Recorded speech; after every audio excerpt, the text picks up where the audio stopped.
Todos conocemos a esas personas que siempre están hablando de sus proyectos gigantescos, el negocio revolucionario que van a montar, el libro superventas que van a escribir o la vida increíble que están a punto de construir, pero a la hora de la verdad nunca dan el paso definitivo.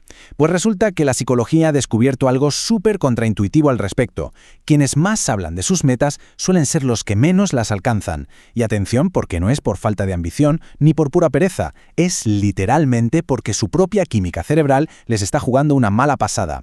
Hoy, en esta exploración visual, vamos a desgranar cuáles son exactamente esas razones psicológicas que provocan este estancamiento. Básicamente, vamos a trazar un mapa profundo de la mente humana para desmontar esas ilusiones psicológicas y sobre todo esos inmensos pesos culturales que mantienen paralizadas a las mentes más brillantes y ambiciosas. A menudo hablamos de las personas más apasionadas y visionarias de la sala, pero hay algo ahí dentro que sabotea en silencio cada movimiento que intentan hacer. Y lo más loco de todo esto es que en la gran mayoría de los casos ni siquiera son conscientes de que está ocurriendo. El recorrido que haremos hoy está dividido en 5 partes. 1. La ilusión del progreso. 2. El miedo y la espera. 3. La identidad y la parálisis mental. 4. La adicción al potencial. Y para cerrar, 5. El umbral del dolor. Empecemos por la primera parada, la ilusión del progreso.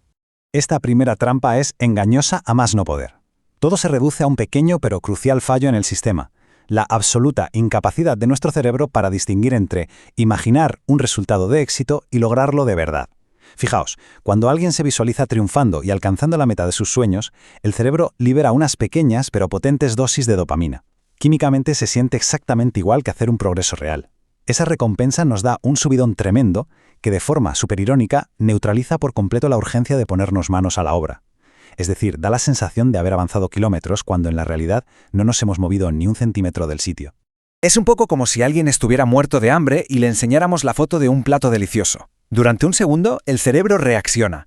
Esa simulación mental alimenta el deseo lo justo para calmar la ansiedad, pero obviamente no aporta ningún tipo de nutrición real. Y ojo, porque este efecto se multiplica por 1000 con la validación social. Al contar esos grandes sueños en voz alta y recibir los aplausos y halagos del entorno, el cerebro asume esa palmada en la espalda como un logro tangible. Automáticamente elimina esa necesidad de sudar la gota gorda en el mundo real. Y así llegamos a la segunda parte de nuestro análisis, el miedo y la espera. Al escarbar un poco más, nos topamos con algo mucho más oscuro: el miedo disfrazado de motivación. Pensadlo bien, mientras un sueño se queda en la fase de planificación, es perfecto, es intocable.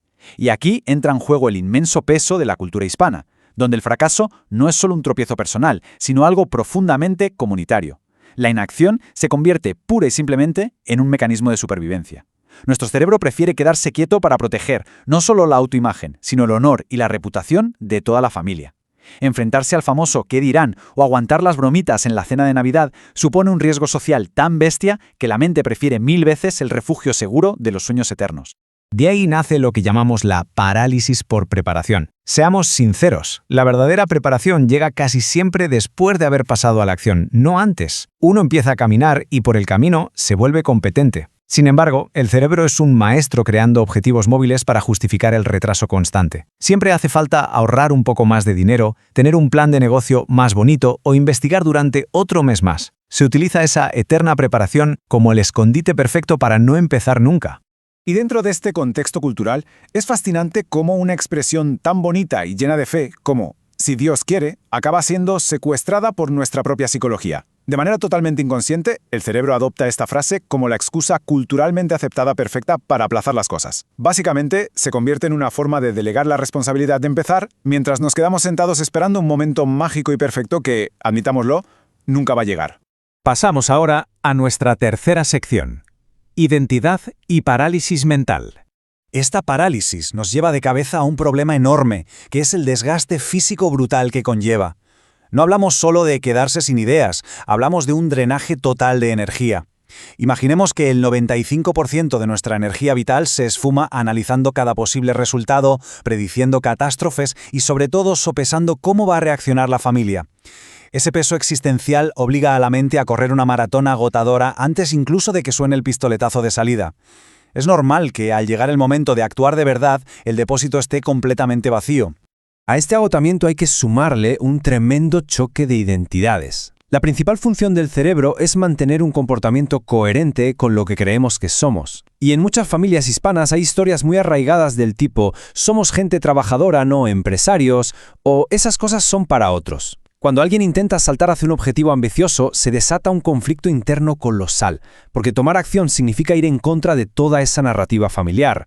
Por eso, ir a por un gran sueño implica necesariamente transformarse en una persona diferente. Nuestro cerebro detecta ese cambio de identidad como una grandísima amenaza y, lo que duele aún más, como una traición a las raíces. Por lo tanto, montar un negocio o destacar por encima de la media no se procesa como un simple progreso personal. A nivel subconsciente, se vive como un acto absoluto de desobediencia a la estructura y a la herencia cultural. Continuamos con la sección 4, adicción al potencial. Este choque del que hablábamos alimenta una adicción rarísima. Explica por qué tantísima gente brillante se vuelve irremediablemente adicta a la fantasía de quienes podrían llegar a ser, en lugar de comprometerse con la persona en la que de verdad tienen que convertirse para lograrlo. Descansar sobre la idea del potencial es comodísimo. Se reciben aplausos constantes por tener grandes ideas. Pero claro, la brecha entre esa versión idílica y la realidad requiere un esfuerzo diario que es aburrido, repetitivo y que no tiene nada de glamuroso. Bajar a la tierra y mancharse las manos con esa disciplina se siente, a nivel psicológico, casi como asistir al funeral de aquella fantasía perfecta.